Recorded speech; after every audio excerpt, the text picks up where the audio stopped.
Welcome to Sacrilegious Discourse. For this is what the Sovereign Lord says. Why do you need prophets to tell people who you are and what you want? If you can justify everything that the God of the Bible has done, then you can justify any of your behavior. A lot of this mentality is trickling into what is now mainstream right-wing Christianity. I am capable of empathy greater than this God of the Bible. This is a Bible that they tell kids. This is the good Lord. This is the good book.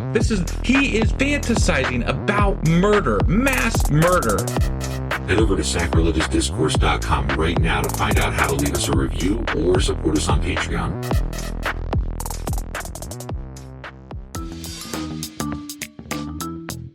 Hey there, sinners and saints. It's your favorite Bible-bashing duo from Sacrilegious Discourse, and we need your help. That's right, folks. We're raising funds for some heavenly equipment and a studio that doesn't sound like it's in the depths of hell. Our current setup, let's just say it's more apocalypse than audiophile. So if you want to hear us dissect the Bible without the background noise of demonic squirrels, chip in a few bucks. We're aiming for $5,000 to upgrade our audio and build a studio worthy of blasphemous banter. Donate today and help us spread the good word of atheism. You can find a link right on our homepage, sacrilegiousdiscourse.com. Every dollar counts. Even if it's from your collection plate.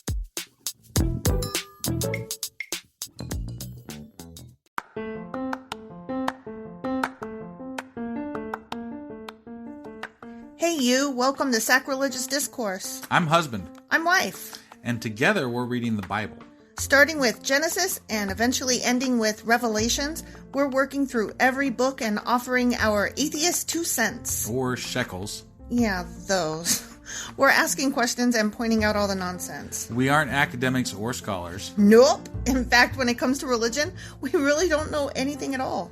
What we've learned so far is that God's a dick. Oh, he really is, isn't he?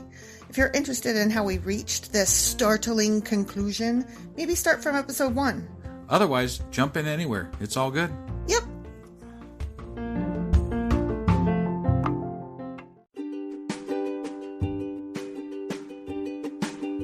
Hey wife, did you know that Anchor is sponsoring our show? Really? Don't we use Anchor to distribute our podcast on Spotify and Apple Podcasts? Yeah, and we are on just about every other platform available as well, thanks to them.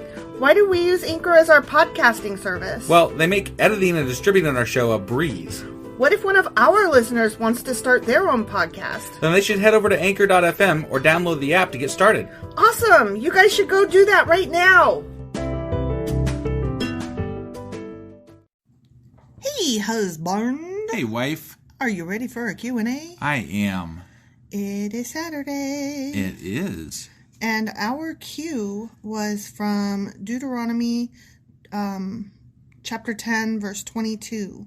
When your ancestors went down into Egypt, there were only 70 of them. Hey, wait. I recalled we had 2 questions. Oh, we did, but this is an intro, and I wasn't going to talk about it in the intro, but I guess I will. Okay.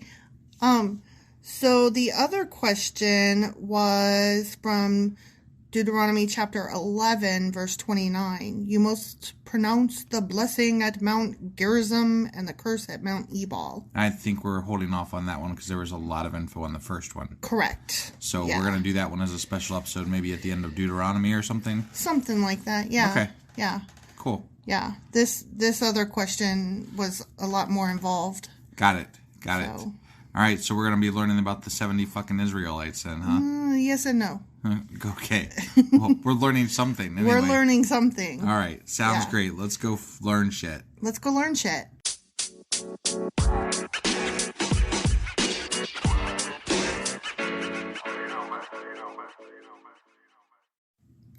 Okay, so the question was, wait, what, 70 people? Right? Yeah, Hold on, that's what? ridiculous. And then that kind of goes hand in hand with the thing that you mentioned at one point that stuck in the back of my noggin.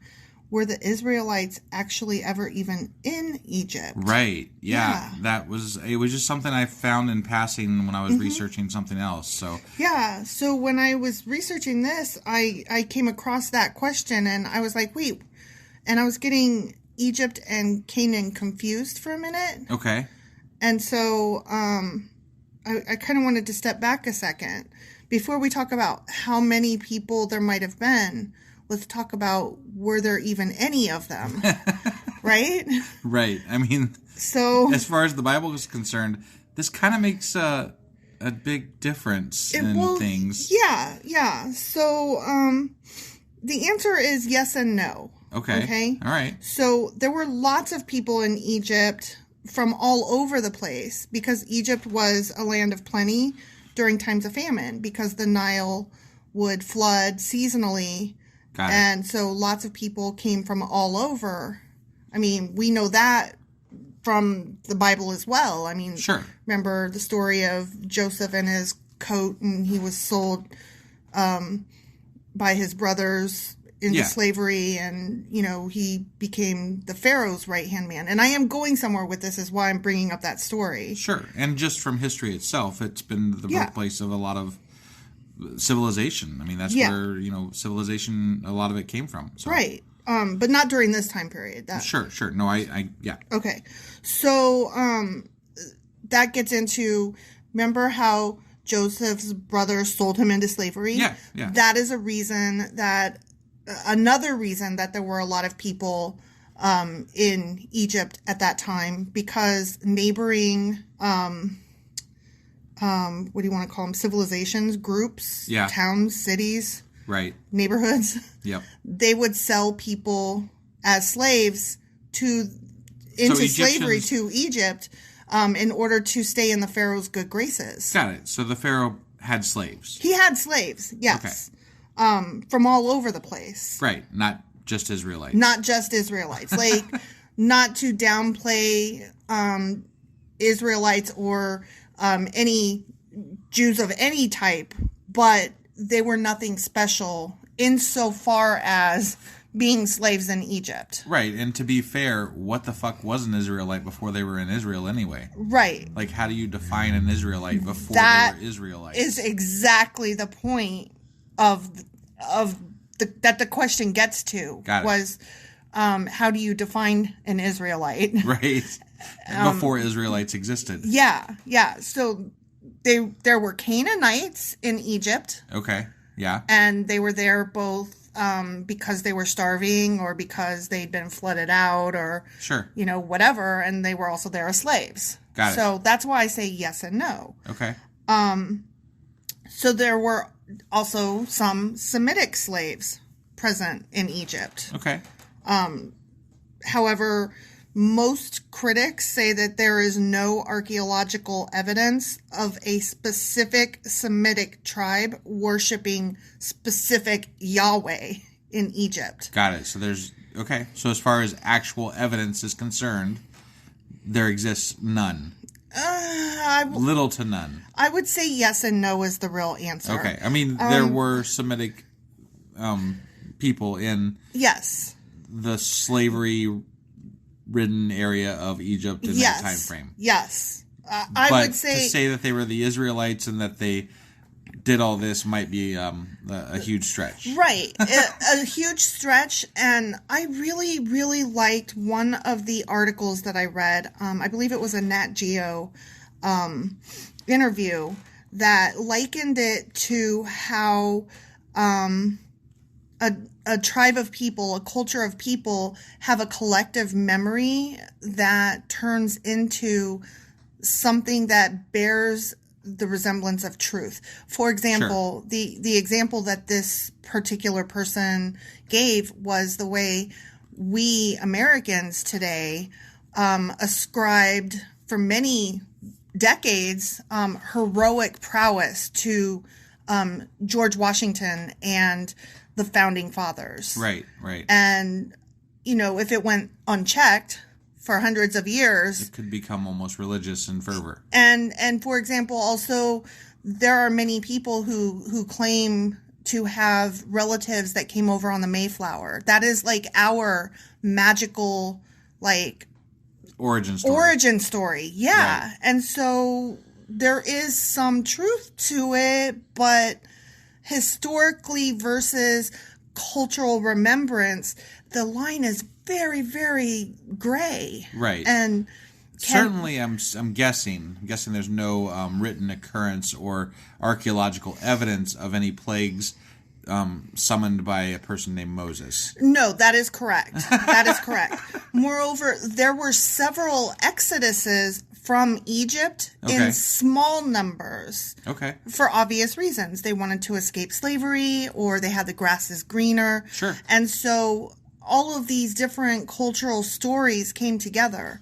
Now, one of the questions also that we had was in Exodus chapter 12:37, it stated that 600,000 men on foot besides children went out from Egypt. Like that was the great Exodus story. I was like, what, 70? Yeah. Fuck? Well, the question was, God started out with 70 people in Egypt and turned them into a fucking nation of what would equivalent to or equate to 2 million people leaving. Oh. Okay.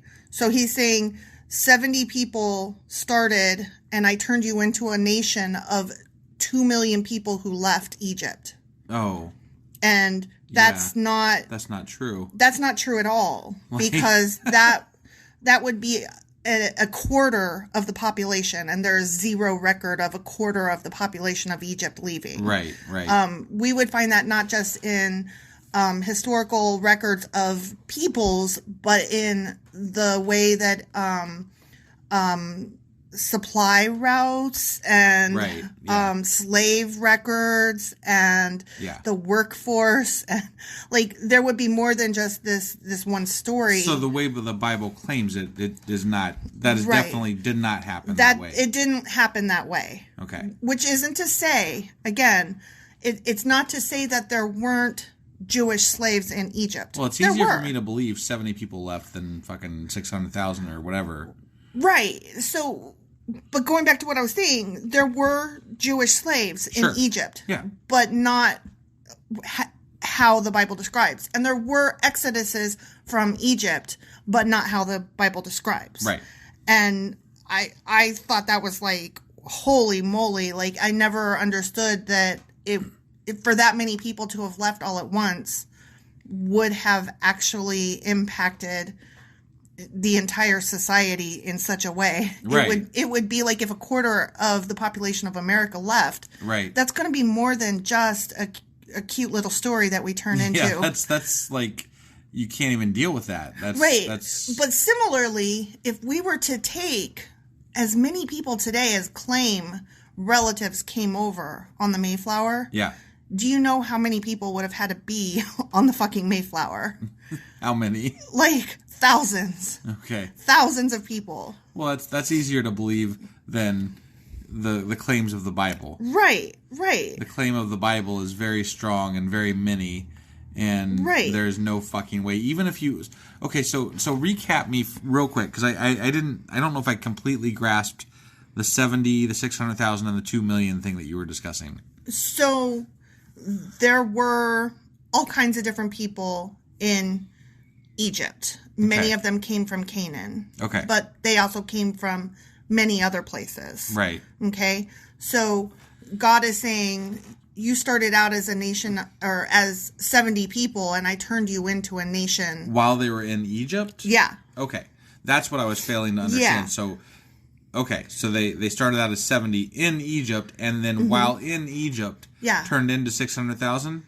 Right, which would be, because that's in Numbers, it talks about how many people left. Sure. It would have been 2 million people, because Numbers was just the soldiery people. Oh, okay. That count doesn't include the wife and children. Okay. And their slaves and their indentured servants. That's what I wasn't understanding. Okay, so the counts were based on the soldiery people, so the total count would have been closer to 2 million. Right, which would have been a quarter of the population of fucking Egypt. Definitely would have been recorded in Egyptian history. Right. Like, there's no fucking way that didn't get recorded if that happened. Now, having said that, Egypt, the pharaohs at the time, were really, really, really excited to never record losses. But okay, but civilization would have fucking fallen apart. Yeah. Like, there's no way to not record that because shit would have gone south real quick. And what is on record, I didn't record the guy's name, but there was a pharaoh at that particular time who had just won, and the leadership, whatever. Yeah. And so at the time that they left, this dude was doing all kinds of stuff. So there's questions about chronology. They're saying that maybe this Exodus took place, but it's about like 600 years off from when it might have happened. Oh, but so then, there was a big Exodus at some but point? then they're saying maybe they're talking about this time period, but even that doesn't line up with other events that happened. Okay. So there's a question of chronology in trying to even say, okay, if this happened, right? If we're going to pull this all together and make this work in any sense at all, if 2 million people ever just 1, 2, 3 go marched out of Egypt, could it have happened here? Could it have happened then? No.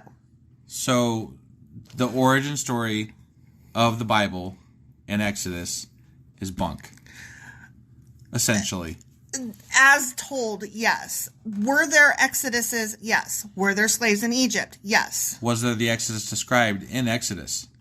Not as such described. No. Right? No. I'm trying to be very generous because a people's collective memory is different from a historical black and white context. Right, but this sounds more like 70 people turned it into 600,000 people in their minds and not by God. In their minds? I mean, again, okay. What if 70 people left and then fucking, it didn't say 70 people left. It said that... No, I know, but I'm just saying, what if 70 people left and then, grew in population over time, and that number in their head, collective memory again, grew, to mean something else, and then... So, I mean, it was a telephone story that got handed down, and the bigger fish story got handed down over and over again. And by the time it got to the fucking Bible, it was just like... Particularly when they hit, like the Moabites, where they were there for quite some time. Yeah. The Moabites apparently had a god, or worshipped a god, similar in spelling to Yahweh. Interesting. With, how they spell it with like the vowels missing? Yeah. Well, theirs also had... the final letter H off of it. Oh. So, okay. Like Yahweh would be YWHA or some shit like that. I don't know how they do it. Sure. It's a 4-letter word. Okay. Yeah. Yahweh is a 4-letter word. Got it. The one in Moab was only 3 letters. Okay. But similar spelling. 3 of the 4 letters. Got it. That was Yahweh. Got it. So, and started with the Y. Much like there was other tribes, like the Asherah poles that we talked about, and the like there's crossovers between all this shit back then. Yes. That who knows what they were talking about exactly. Exactly. Like, and who knows where everybody really came from and what they really did, and stories just got fucking turned into something. And they picked up people along the way who also were seeking freedom, and so they became this collective civilization of lots of different people. Sure. And so to differentiate themselves, like in Canaan, to differentiate themselves from, because basically they were Canaanites. Right.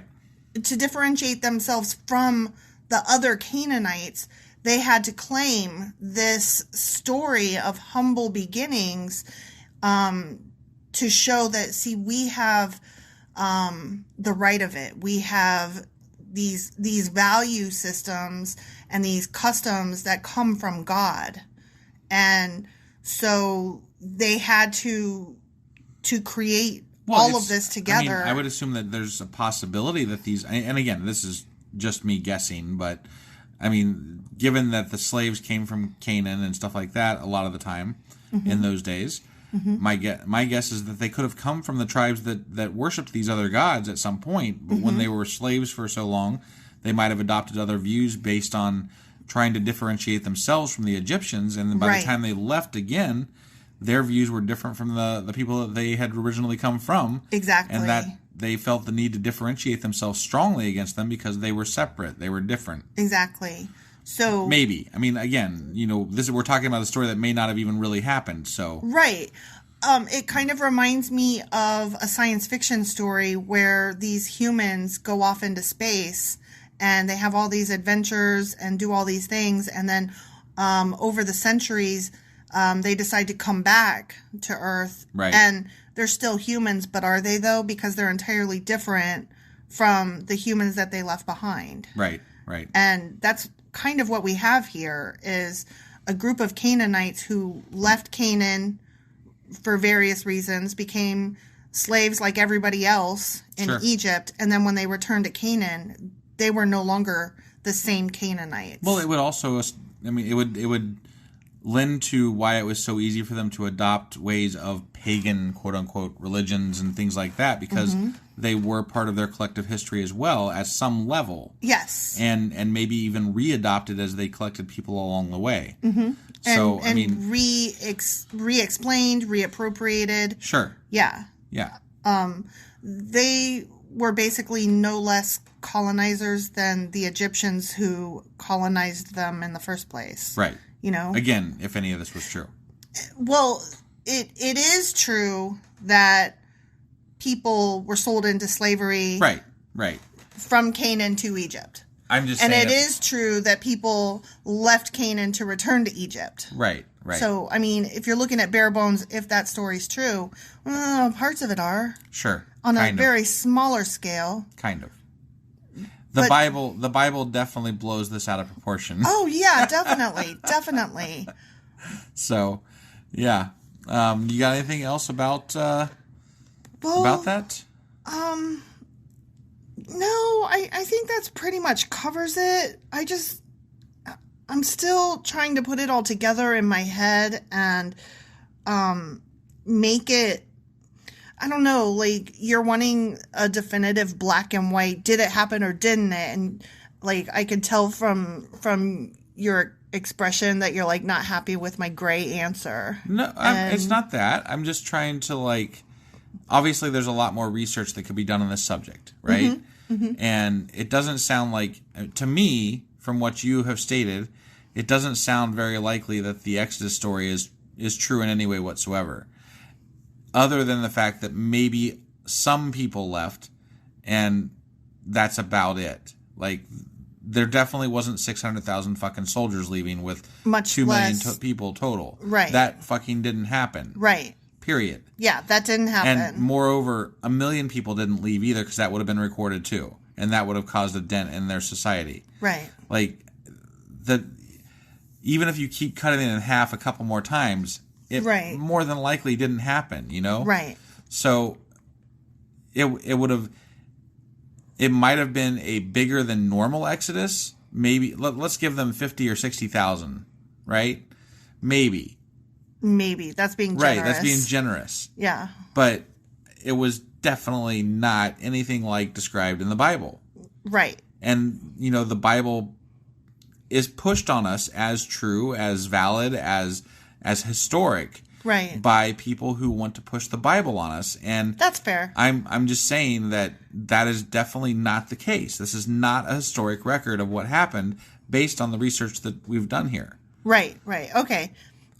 Yeah. Is that fair? That is fair. Okay. Like I said, I'm trying to reconcile a black and white answer with a gray answer. I get it. I'm just trying to put this, I guess, I don't like the Bible, and I don't like, so far, obviously. Right. And I don't. You don't want to be, you're not inclined to be forgiving. I'm not inclined to be forgiving. And I'm not inclined to be forgiving because, generally speaking, religious people that I come across are not forgiving. Right. They are very adamant that this is real. This is for sure the way it happened. No, this definitely. is written in the Bible. God said so. It's true. I completely agree with you. No. I completely agree with you. But if I wanted to get into a discussion with a Bible thumper, I wouldn't want to say that didn't happen, period, the end. I would want to say, actually, right. And, say the way it didn't happen the way that you're saying it did. Well, I guess So, anytime you call out a Bible thumper and say you're wrong about this is actually what happened. It doesn't matter. They're gonna reprove you wrong based on religious text or whatever. It doesn't fucking matter. That is absolutely true. And so you can say whatever you want to say. They're still going to disagree with you and say you're wrong. That is true. I guess I just want to be able to give the most accurate answer so that I know that what I have said, whether it convinced them or not, is irrelevant. Right. I wouldn't want them to be able to come back and say, well, yes, it did. You know what I mean? Like, the accurate answer is it didn't happen the way it's described in the Bible, not that it didn't happen at all. Right. Yeah, that's fine. I know. I'm frustrated. I'm frustrated. This is a frustrating topic because... It is. Because it's a basis of a large part of what we've read so far. Right. And so... I am looking for that, aha, okay, that didn't happen. And when they said 70 in the Bible, I was like, what the fuck are they talking about? Right. And okay, but you're telling me that it's definitely not true. Like the way the Bible says it happened. It did not happen. It did not happen the way the Bible says it happened. So that in itself makes me kind of happy. That's fair enough. But, that's about as much as I got out of this, I guess. So yeah. And we've said this a million times, but there's just so much more. We could spend our whole lives digging into this. Oh, I know. In deeper detail. And there's people on Twitter that like they're just people that have spent 20, 30 years of their lives studying the Bible and studying bits about the Bible. And they know way more than I do. Way more than you or I do. Oh, sure. But why? Like, this is enough for me, right? Absolutely. I can move on and say, okay, that probably is not true. Right, but I'm good. There's a reason that I didn't get to the second question. Yeah. And it was because it took me almost 2 hours to come up with this information. To come up with this information in such a way as that it made sense to me. Like, I had to look at a map because I didn't understand. Right. The path they took. Yeah, the path they took. And what do you mean that neighboring areas sold? Like, I didn't understand where Canaan and Egypt were in relation to each other because I suck at geography. Sure. And I wanted to understand who was where. And so it took me close to 2 hours to understand just this. And I'm good now. Like, I don't need to look into this any further. I got it now. Yeah, and that's where I'm at. I'm good with the information I have. I can say, yeah, that's pretty much not true and move along. Yeah. So, and that's what I wanted. But that's why I didn't get to the other question. So we're going to put that aside as a bonus episode. Probably at the end of Deuteronomy. Blessings and curses on mountains. Yeah, that's weird shit. Yeah. So we'll do that another time. I thought this was like a much more weighty question. No, it's cool. It's funny. It was just like an offhanded statement in the chapter that we read, but it turned out to be a lot more in depth, which I'm sure we've passed over so many statements like that. Oh, yeah. That it's not even funny. But, how much time do we have to devote? It's already going to take us another 3.5 years just to finish reading the fucking Bible. I know. Let alone delving into every fucking sentence in there. It's true. It's true. And I mean, this was almost 2 hours of my life that I'll never get back. But I feel really happy because I did learn a thing, and it disproved part of the Bible, which made you happy. And it did, definitely. And so between the two of us, I think we can call it done now. Let's call it done now. Done now.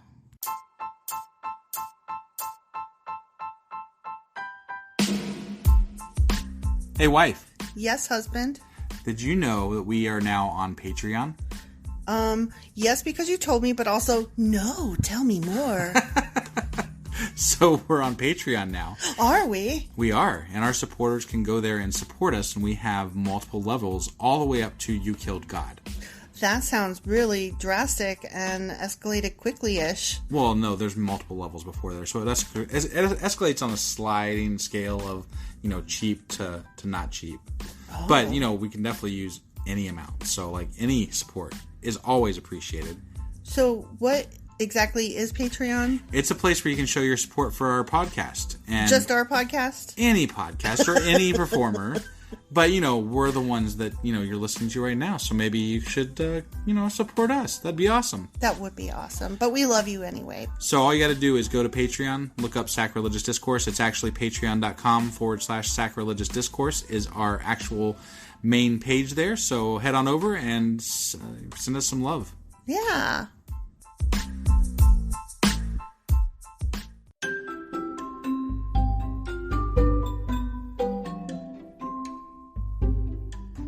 Husband, it's the end. It is indeed, wife. Tell the people where they can contact us. Well, they can get a hold of us via our email, which is sacrilegiousdiscourse@gmail.com. We have Twitter at sacrilegious_D. For D's nuts. Oh, why do you keep doing that? Ugh. All right, we have a Facebook page, an Instagram page, and a Pinterest page. But if you really want to get our attention, Twitter's where it's at. Twitter is where you're at. Yeah. And they should also review, like, and subscribe, yeah? Definitely. Apple Podcasts reviews help us out tremendously. And we also can use your support on Patreon, which is a great place to support us as well. That would be at patreon.com/Sacrilegious Discourse. Don't forget to say thanks. Thanks. Okay, bye. Bye.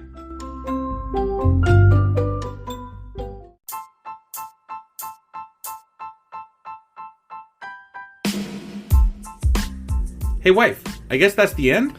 But husband, that's just sad. It doesn't have to be. We are on lots of social media platforms like Twitter. Our handle there is sacrilegious_D. For D's nuts. Oh my God. Stop doing that. Anyway, we're also on Facebook, Instagram, and Pinterest. There's a link to all of our social media sites at our website. Ooh, we have a website? Yeah, it's sacrilegiousdiscourse.com, where you can also find a link to our merch shop. We have a merch shop? Yep, we have podcast-themed clothing, mugs, notebooks, and more, as well as an atheist and science-themed products. Wow, our fans should really go check that out right now. Definitely. They can get in touch with us by sending an email to sacrilegiousdiscourse@gmail.com. But before they do that, we could really use some help. Oh yeah? With what? Well, it's not free running the podcast, and we need some financial support in order to get better equipment, which will free up time so we can concentrate on our podcast and our fans. Okay, so what should they do? Head over to patreon.com/Sacrilegious Discourse and sign up as a contributor on our podcast. Supporters there receive additional bi-weekly episodes that we record just for our Patreon members for as little as $2 a month. Also, we'd really appreciate it if you would like and subscribe on whatever platform you're using. And Apple Podcast reviews help us out tremendously. Like and subscribe. Leave an Apple review. Join us on Twitter. Support us on Patreon. That's a lot of instructions. Don't forget to say thanks. Thanks. Okay, bye.